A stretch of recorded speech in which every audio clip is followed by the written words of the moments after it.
Seorang pria menemukan seekor anak hewan di dalam gua dan membawanya pulang untuk dibesarkan tanpa menyangka bahwa ada sesuatu yang tidak sederhana. Awalnya, pria itu tidak memperhatikan penampilannya dan hanya menganggapnya sebagai anak anjing biasa.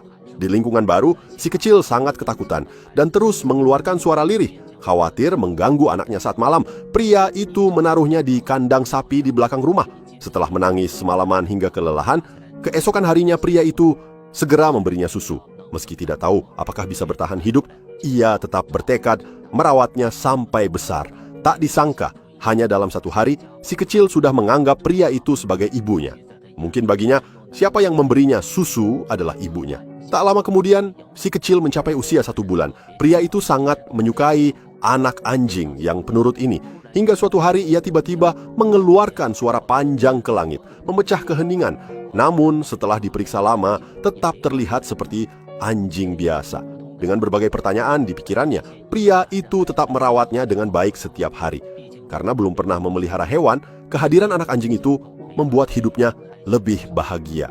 Namun seiring waktu, pria itu mulai menyadari bahwa gigitan hewan ini sangat kuat. Dan saat telinganya berdiri, tampak cukup ganas.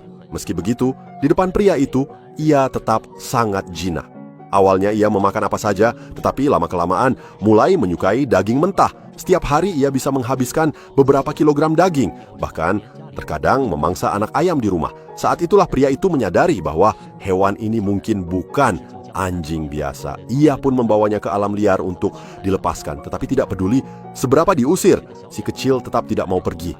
Melihat tatapan matanya yang sedih, pria itu kembali merasa iba dan membawanya pulang lagi. Sejak itu ia menerima keunikan hewan tersebut dan terus merawatnya dengan makanan terbaik hingga dewasa. Seiring perubahan yang terus terjadi, akhirnya pria itu melihat wujud aslinya. Meski tidak yakin apakah ia anjing atau serigala, hal itu sudah tidak penting lagi. Ikatan mereka telah melampaui perbedaan spesies. Kini, pria itu sering membawanya bepergian ke berbagai kota, memberinya beberapa kilogram daging segar setiap hari dan segera membersihkannya jika kotor. Bahkan jika ia pergi beberapa hari, hewan itu akan langsung muncul begitu mendengar panggilannya. Meski banyak orang menganggapnya menakutkan, di depan pria itu ia selembut anak kucing. Ia tidak pernah marah, bahkan saat diganggu. Tingkahnya juga usil, sering merusak sofa atau tikar baru dengan membuat lubang. Saat dimarahi, ia hanya menunduk dengan wajah sedih, seolah hampir menangis. Namun, setelah melalui pelatihan, ia akhirnya menjadi pemandangan unik di kota tersebut. Setiap kali diajak keluar, ia selalu menjadi pusat perhatian.